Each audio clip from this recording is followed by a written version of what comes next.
Nakalabas na raw ng bansa ang tatlong air assets na konektado kay dating Congressman Zaldico. Ayon sa CAAP, nasa Malaysia at Singapore na ang mga ito. Narito ang report ni Gerard de la Peña.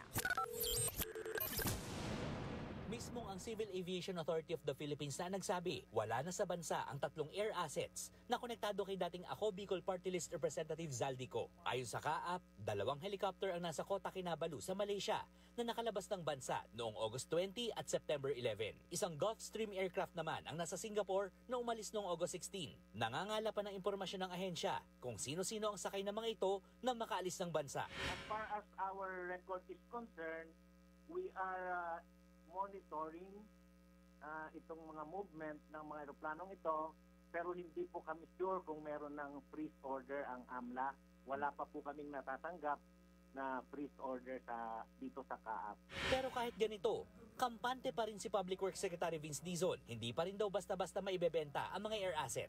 Wala sila sa bansa dahil hindi na sila pwedeng i-deregister sa ating CAAP, hindi sila maibebenta.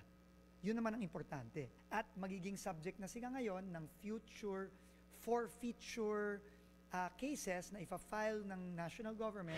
Hanggang ngayon, hindi pa rin bumabalik ng bansa si Ko na idinadawit sa kickback sa flood control projects. Itinanggi na niya noon ang mga alegasyon laban sa kanya. Uuwi daw siya sa tamang panahon. Para naman hindi na maulit ang flood control scam, kumonsulta na ang DPWH sa mga eksperto sa flood and water resource management. Nagbabalita mula sa Frontline, Gerard de la Peña, News 5. Mga kapatid, ako po si Ruth Cabal. Dito tayo sa totoo, dito tayo sa True FM.